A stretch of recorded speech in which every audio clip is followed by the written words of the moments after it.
Breaking tonight, our friends over at the Media Research Center, they came out today with part one of their very revealing new report. It's entitled 2017, the year the news media went to war against a president. Now, in this study, they detail just how ridiculously partisan the media's coverage was of President Trump's first year in office. For example, check out this graph. It shows the negative coverage of President Trump and his administration, what they received on the network evening newscasts throughout the year. It consistently, you can see it right there, hovers around 90% negative versus 10% positive. Neutral coverage was excluded. And not surprisingly, those same network evening newscasts dedicated an insane amount of coverage to the fake news Trump-Russia collusion story. In fact, according to the MRC, they spent over 1,200 minutes talking about it, far exceeding the coverage that they gave to any other story, which, of course, were also anti-Trump. Now, the Media Research Center also gave us an exclusive sneak peek at part two of this report, where they analyzed 6 Trump accomplishments that the network evening newscasts have virtually ignored. The president's actions on deregulating, expediting pipeline projects, promoting religious freedom, reforming veterans care, confirmation of conservative judges, drilling in parts of the Arctic and elsewhere, and moving us to energy independence. For anyone else to look at these graphs, if you think the news media is not biased, didn't have an anti-Trump agenda, well, what more proof do you need? Watch today's press conference. Here with Reaction, The Hill's Joe Concha. You are an island unto yourself in a lot of ways, because you're not in the bubble echo chamber. And I notice they don't like you for that. Well, I'm not here to make friends. I just want to look at things objectively, honestly. And if by not being a conformist puts me on an island, then so be it. You talk about Media Research Center. Pew Research did another study just to show that this isn't just one study done by a conservative group. Right. Pew Research at the end of the year showed that President Trump gets 5% positive coverage. Now, numbers don't mean much unless you contrast it with something. So let's look with the previous president, what he got in his first year. Only 20% negative coverage.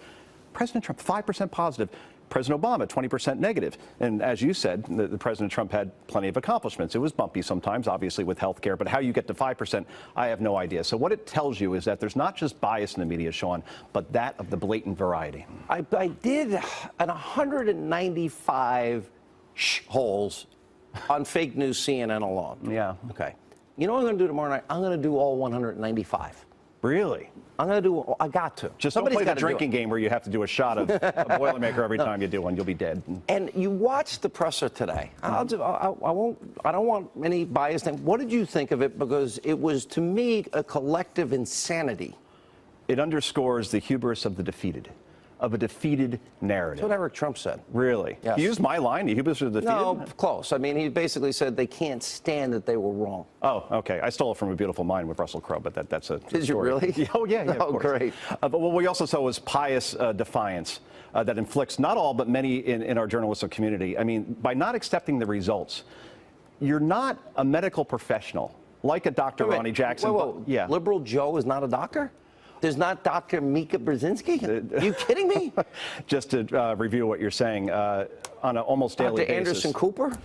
Joe Scarborough does say that the president has dementia on his show on an almost daily basis. He also went to the Washington Post and wanted to put it in an op-ed. The Washington Post editorial editor, his name's Fred Hyatt, said we are not putting in our paper a specific medical diagnosis that wasn't conducted by a doctor of the president. So kudos to the Washington Post for doing that. Yeah, okay, I'll kind of have to agree with you. Come on. All right. No, that's true. All right, but you watched the presser today, and you saw the president's doctor. The president asked for the cognitive test. Yeah.